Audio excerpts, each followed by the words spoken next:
But I have a couple of really interesting topics for you guys. And so thank you for joining, and let's get started. All right. So today we've got two topics that we're going to chat about, and then we're going to open up the floor for your questions. The first topic is customer service. What is expected of you from a standpoint of working with your clients, working with other agents, and then how do you address or work with actual third-party customers? What do you owe people that you don't work for? So we're going to talk briefly about that. We're going to talk about the buyer possession before closing and the seller possession after closing agreements and how to use those and what's happening in this market. And then just a quick review of the WI4C2TES. All right, and so those are today's topics. So the first thing is customer service. When we're talking about customer service, what is it that you think that your clients expect from you in this market? What kind of customer service requests or challenges might you be running into in this market?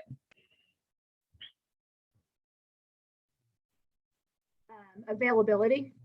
Okay. So I think making it, like, for me, you got to go see a house like right away. They expect it. So making sure you set those boundaries. So I guess, yeah. Okay. And thank you for bringing that one up. That is a very real challenge, especially in this market where it's so competitive. It's tough to be a buyer and a buyer's agent out there right now. And so how can we overcome that challenge of availability when you have to pretty much be ready to run at the drop of a hat if something pops up on the market, right? So part of that is a lot of the agents have been running properties, especially in our market center, but running properties as coming soon so that you can have a little bit more notice and a chance to do some planning. So when it comes to availability, hopefully you are being able to take advantage of looking at coming soon listings and scheduling accordingly so that it won't be so dramatic, if you will, having to drop.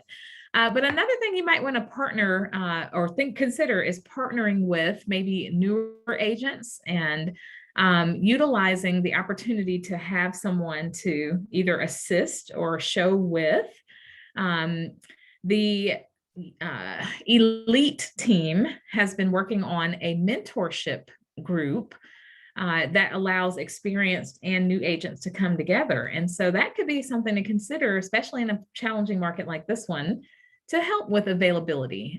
We are a market center and we are each individual agents, but there is something to the beauty of being a part of a greater organization. So, let's help one another and realize that we can work together. All right. And so other challenges are when it comes to customer service, and just a reminder, like, what do you actually owe and to who? Okay, so remember, you actually owe your clients the old car, and the old car, if you remember from obedience to any lawful instructions. So you want to give them some guidance, but then even if they don't agree with you, you have to obey anything that they tell you that is lawful or legal. Okay, and then we owe to them our loyalty, and that can be hard if you have to drop everything at the drop of a dime to go show a property. But that is one of the things that they are hiring us to do, is to be loyal to them even when it's challenging. And so again, this is a good time to make some partnerships and to work with one another in the market center. Don't forget, the entire market center actually owes these duties to our client.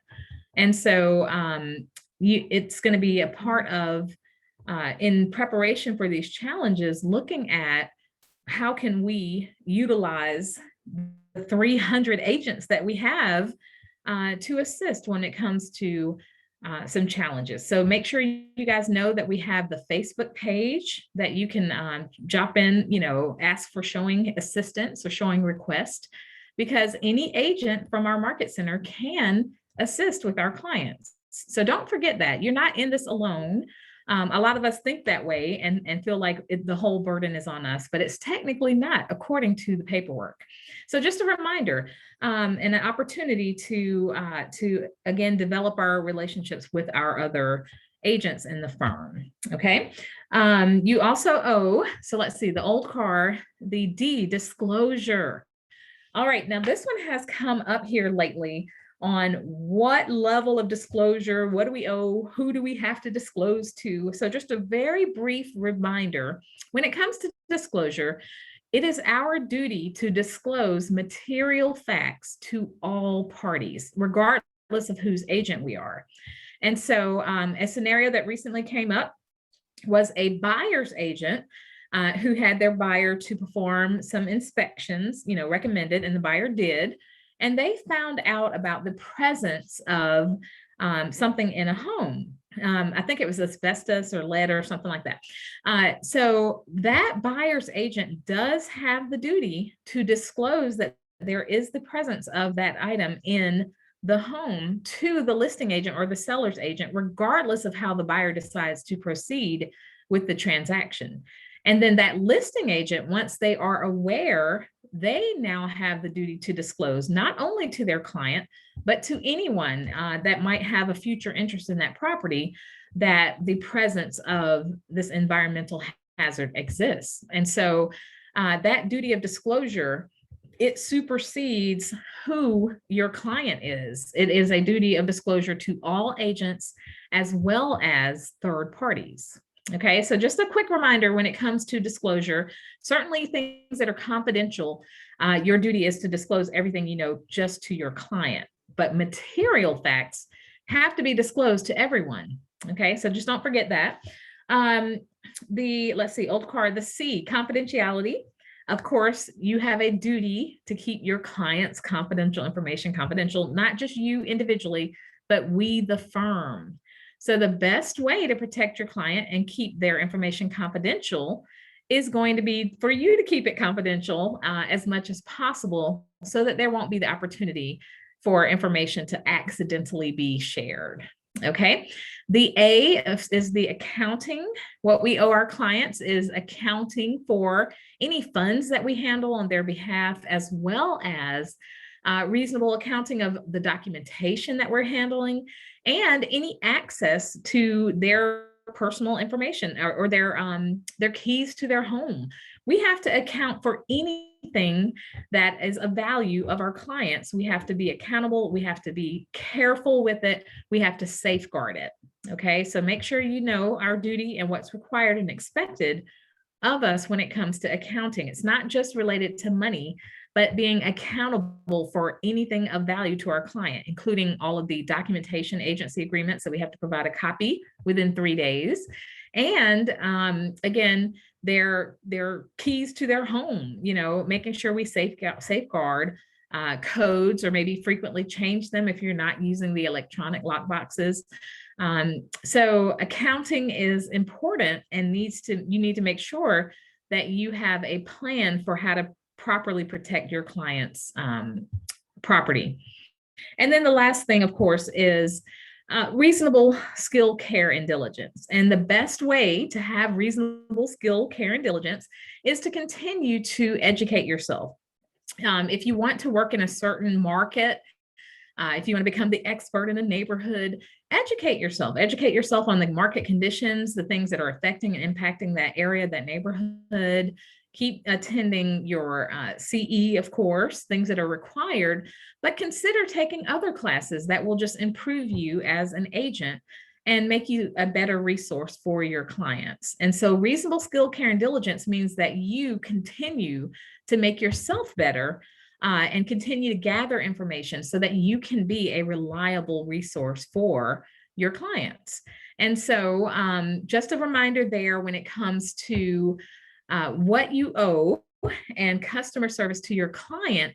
But don't forget, customer service, it's a part of your interactions with potential people that are not your client customers. You owe them HFD, honesty, fairness, and disclosure of material facts. But then there's a certain professionalism and customer service that you owe each other as agents in our market center. And so keep that in mind. We are not enemies. We are not competitors in the sense that we can't cooperate to get to a good end for all parties. Okay. One of my favorite terms when I joined Keller Williams, the first term that I heard that I thought was quite snazzy was co-opetition. So we are learning to cooperate in the midst of competition. And so just a reminder to consider one another, especially within our market center, as peers and as resources to work together and best protect our clients' interests by getting along in the transactions and working out something that will be a resolution for all parties. All right. Now, the second topic for today is the buyer possession before closing or the seller possession after closing. Have any of you all run into that in your recent transactions? This is a very interesting market, and agents are having to do some interesting things here.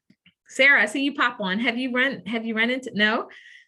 You just, you think that one's an interesting topic?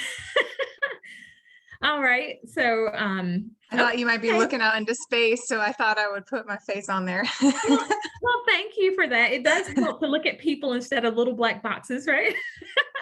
So thanks for that. So sure. So for the buyer possession before closing, it is a short-term, 14-day or less agreement that a buyer could actually move into the property before the closing so that they could potentially maybe move out of their previous property if they're closing on that one first, or whatever the need may be. When it comes to that particular scenario or agreement, there is an addendum that's already prepared, and it's pretty straightforward, but if you have any questions about it, make sure to reach out to the broker in charge email or the broker in charge hotline to get more details about how to use that. But it is a possible solution so that a buyer doesn't have to be displaced temporarily in a hotel somewhere or something if they're within 14 days of closing. Okay. Now, when it comes to that particular agreement, some of the things to look out for, especially if you're the seller, is that you have to make sure you have the property properly insured as a landlord for that period of time that the buyer will be entering the property before the closing. There's some agreements to how to handle basically a daily rental that will be included in that addendum.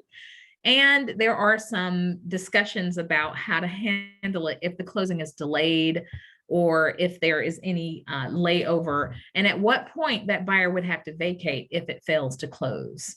Okay, now that agreement should only be used if there is a 14-day or less period of time that the buyer is going to inhabit that property before the closing.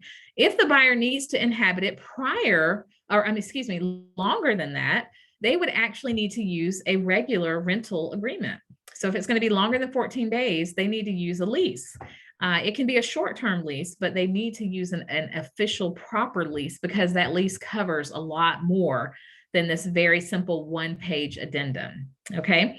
And so make sure that you're aware of that. That is a solution that buyers can use, and that it could even be a negotiation point if a buyer has a need to move in and the property's already vacant, and or the seller possession after closing could be a negotiation point for a seller that needs to stay a little bit longer until their new property is finished, or maybe they need to close in order to purchase their new property.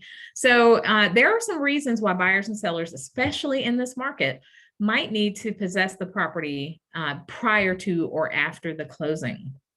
So same scenario, seller possession after closing, it can only be used for a 14-day period. If it's longer than that, it needs to be a lease. All right. And so just a reminder that those are options. They're available. They are things that you could consider to get creative in your negotiations. But you want to make sure you have a good understanding of those forms and how to use them if they come up in your transaction. Okay, so just a reminder there, something to give you to think about in this market where we've got some challenges, especially for sellers who also want to be buyers. Okay, another solution, and if you were at the team meeting, I thought the team meeting had a really great discussion from the ladies at Union. And so they were talking about a bridge loan. So a bridge loan in conjunction potentially with, buyer seller possession type of scenario might be ways to get creative and to make your client's offer stand out above the rest. All right. All right. And so any questions about that before I open the floor to you guys? Sarah.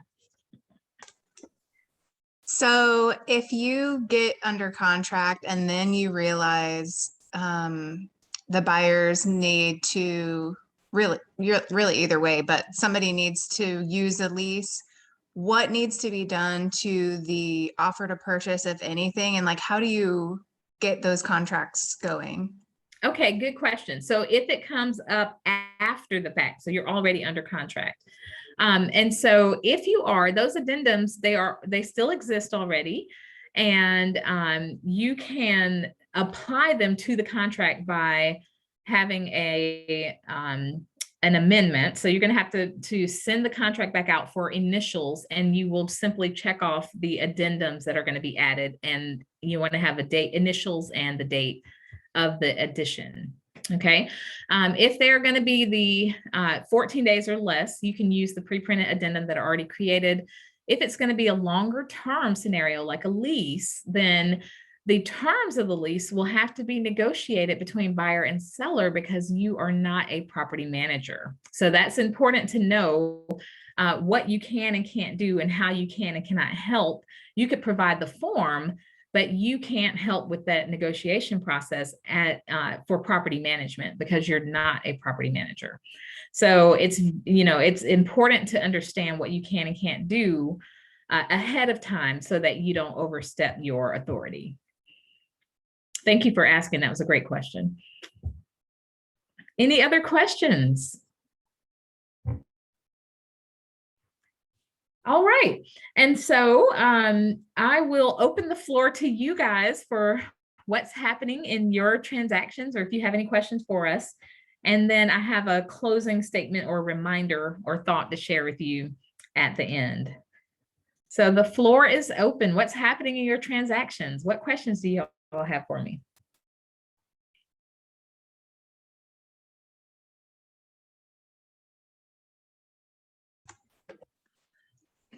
Could you talk about some of the issues that could arise or pitfalls that may happen when you are showing or like you're doing a listing that has tenants in place? Okay. All right. So things to consider if you've got tenants in place. The first thing is making sure that you understand what that tenant's rights are. The tenant is going to have to be aware, and they have the ability to permit the showings or not. You have to work with that tenant. So you want to work either through a property manager if there is one, or with the tenant directly. Explain what's happening and request politely access to that property for the showings, which it is typically, if they're using a standard lease, it's in the lease that they would agree and cooperate. And then you have to schedule your showings accordingly. So when it comes to tenants, they do have the authority and the ability to approve or not. And so when it comes to showings, the tenant is the number that the showing notice would go to for approval or decline.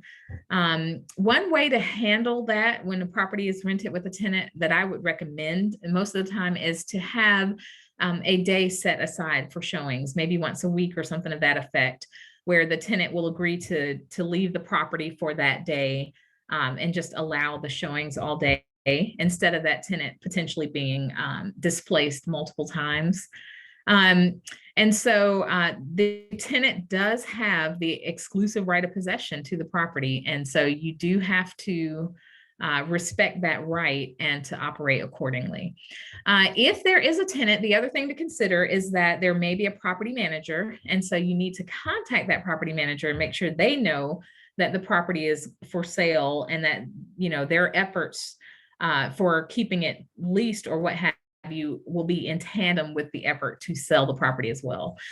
So just, it's not, hiding it from them. You're working together and making sure that there's clear communication, because that property manager is probably going to need to provide a copy of the lease that can be provided to the potential buyer, and things like that. So making sure that there's complete communication between the property manager, communication with the tenant, to avoid a lot of frustration with there not being the ability to access that property for a potential buyer.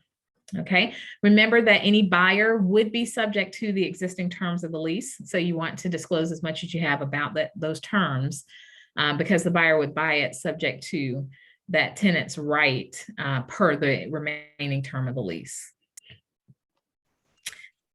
About that last thing you said. Okay. So, so if you go under contract with someone that's planning to buy the home to live in it versus someone that may want to keep the tenants in place, obviously I would try to find that out at the time of offer, before going under contract. But would it be the responsibility of the seller to give notice to the tenants, the 30 days notice as required by the lease, or would that go after settlement or something?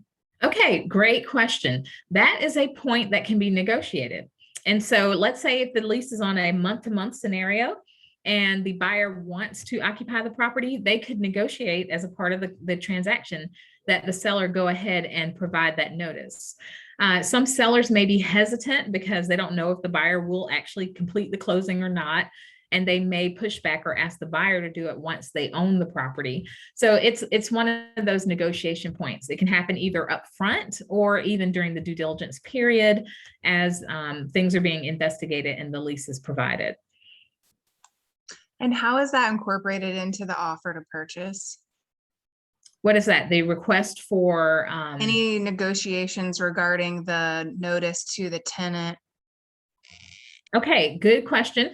So that would need to be, if you want something in writing concerning that, that would need to be an addendum that could be submitted with the offer. And of course, the addendums cannot be prepared by you. And so you would need to have an attorney to prepare that addendum, and or your client themselves. We don't recommend the client unless they are an attorney, but they could, if they wish, they could have terms that they want to attach to the contract to go with concerning their desire on how that would be handled.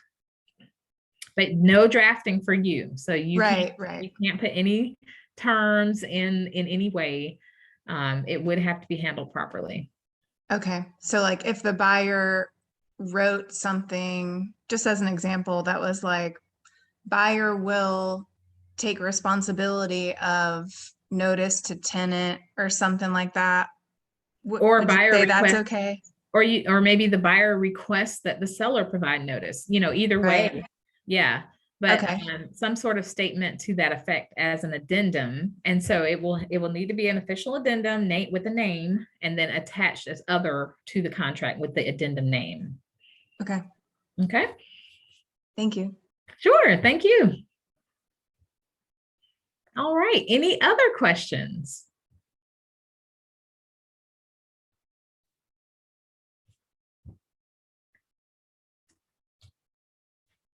Amy, you have a question for me? No? Okay. Carrie and Mike, Hank, any questions? Mary? All right. Well, before we end today, I did want to take a moment to refresh and remind us of the WI4CT2. Wait, I didn't say that right. Sorry. Let me try that again. The WI4C2TES. Okay.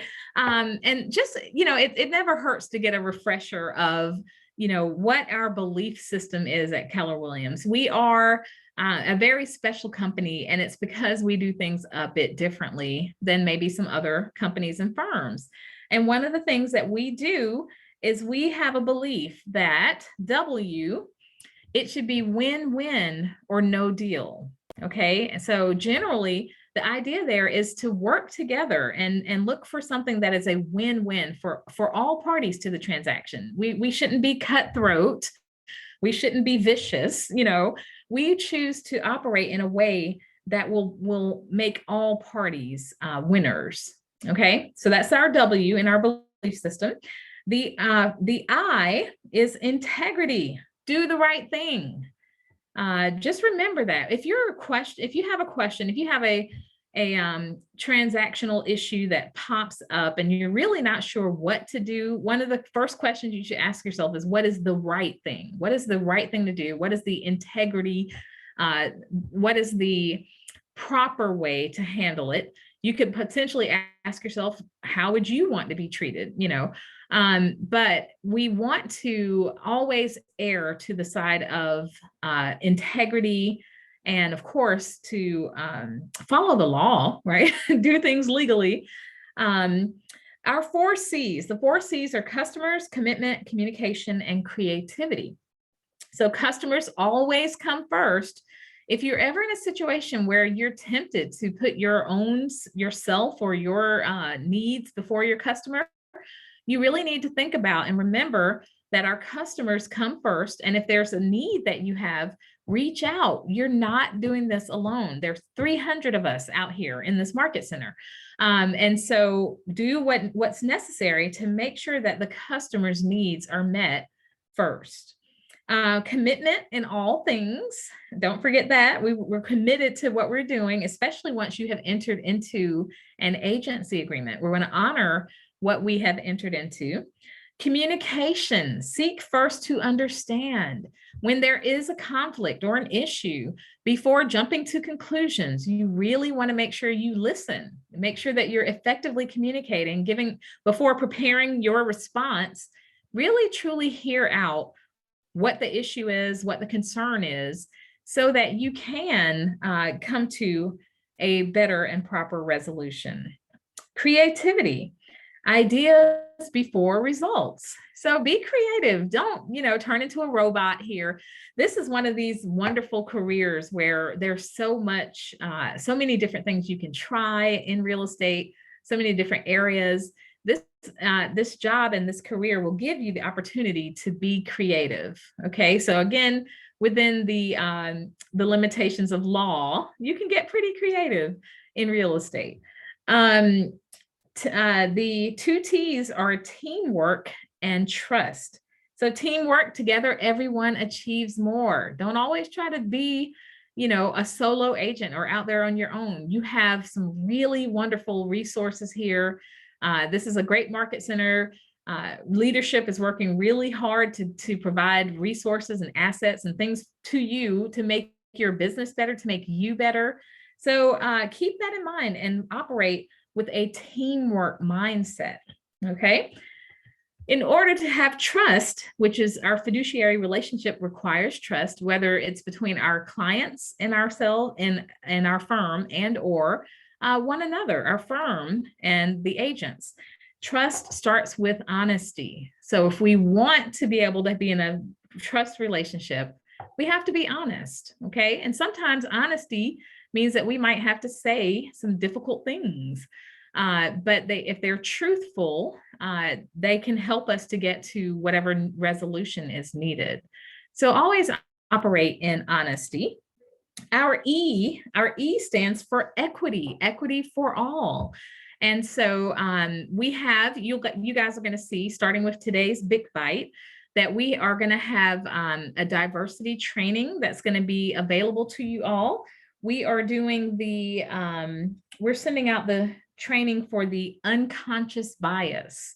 Even the title of that is really interesting because there's a lot of things that we don't realize. It's unconscious. We don't know what biases we have.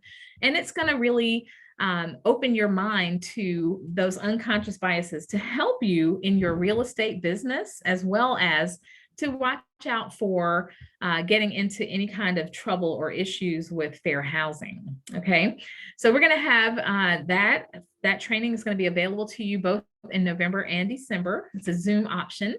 And so you have the ability to sign up for that. So again, look for the big bite on that training that's coming up and an email with the Zoom link and registration information. Okay. And then finally, the S. And so the S stands for success, which is results through people. This is a people business. You know, we're not going to be successful unless we work with people, and we have to figure out how to do that successfully to get the results that we all desire. Okay, and so just a refresher of that, it doesn't hurt to bring that back to mind as we are in the day-to-day in our businesses. All right. Well, thank you all for attending today. I'll open the floor one more time. Any last minute questions? And just a reminder, we have changed the schedule for Glad You Asked. We are going to be doing it every 2 weeks now instead of every week. And we're going to make sure that Jonathan gets off of the Zoom link in time. I called you out, Jonathan, but all in love. It's all in love. Jonathan's on. Is he on? Well, no, because he'll probably hear the video. Yeah. But I just want to thank you all for attending and be prepared. So every 2 weeks, maybe come with some challenges that you're running into, questions that you have, things that you might want to know more about. If we don't get them addressed in the actual Glad You Asked, we'll make sure that we have some sort of resource that we'll create and prepare for you for your use and your experience. All right. Tiffany, I got one if you don't mind. And we have Teresa made it. Hello, Teresa. Hey, everybody. All right. This is not a question for today. We're going to table this until the next Glad You Asked. But I have a question for you. Here's a topic. What duties do we owe to clients that have closed?